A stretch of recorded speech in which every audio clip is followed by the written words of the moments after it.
પાલેજમાં હોટલમાં રોલ ખાધા બાદ ફૂડ પોઈઝનિંગની ઘટના, 14 વર્ષના બાળકનું મોત. પાલેજના આંબલી સ્ટેન્ડ વિસ્તારમાં આવેલી હોટેલ સાગરમાંથી રોલ ખાધા બાદ 4 સભ્યોને ફૂડ પોઈઝનિંગની અસર થઈ હોવાની ઘટના સામે આવી છે. આ ઘટનામાં એક 14 વર્ષના બાળકનું મોત નીપજ્યા હોવાનું સમાચાર જાણવા મળ્યું છે, જ્યારે અન્ય અસરગ્રસ્તોને પાલેજ ઉપરાંત ભરૂચ અને વડોદરાની હોસ્પિટલોમાં સારવાર માટે ખસેડવામાં આવ્યા હોવાની માહિતી મળી છે. ઘટનાને પગલે શુક્રવારે સાંજે Bharuch food and quality control વિભાગ તથા એફએસએલની ટીમ પાલેજ પોલીસ મથકના પીઆઈ ડાભી અને પીએસઆઈ સંજય સંડોણીની હાજરીમાં પોલીસ બંદોબસ્ત સાથે હોટલ સાગર ખાતે પહોંચી હતી. ટીમે હોટલમાં તપાસ હાથ ધરી હતી. વિવિધ ખાદ્ય પદાર્થોના સેમ્પલ લીધા હતા, જેને વધુ તપાસ માટે મોકલવામાં આવ્યા છે.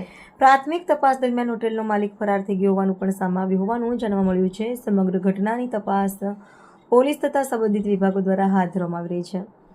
આ ઘટનાની અસર પાલેજ ઉપરાંત ઈખર, વલણ સહિતના આસપાસના વિસ્તારોમાં પણ થઈ હોવાનું જાણવા મળ્યું છે. હોટલમાંથી રોલ ખાનારા અન્ય લોકોને પણ ફૂડ પોઈઝનિંગની અસર થઈ હોવાની ચર્ચા વચ્ચે કેટલાક લોકો નજીકની હોસ્પિટલોમાં તેમજ ભરૂચ અને વડોદરામાં સારવાર હેઠળ હોવાનું જાણવા મળ્યું છે.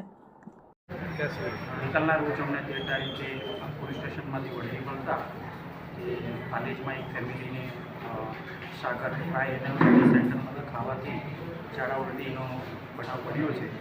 જે અંગે અમે આજરોજ પોલીસ ડિપાર્ટમેન્ટ એફએસએલની ટીમ તપાસમાં આવી હતી. તપાસમાં માલિક તો હાજર નથી, પણ અત્યારેથી અમને જે જોવા મળે છે બધી બગડી ગયેલી વસ્તુ છે અમે ફેંકાવી દીધેલ છે.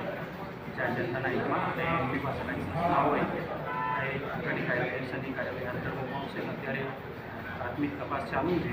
જે બી તપાસ અહેવાલ આવશે એ પ્રમાણે આગળની કાર્યવાહી હાથ ધરવામાં આવશે.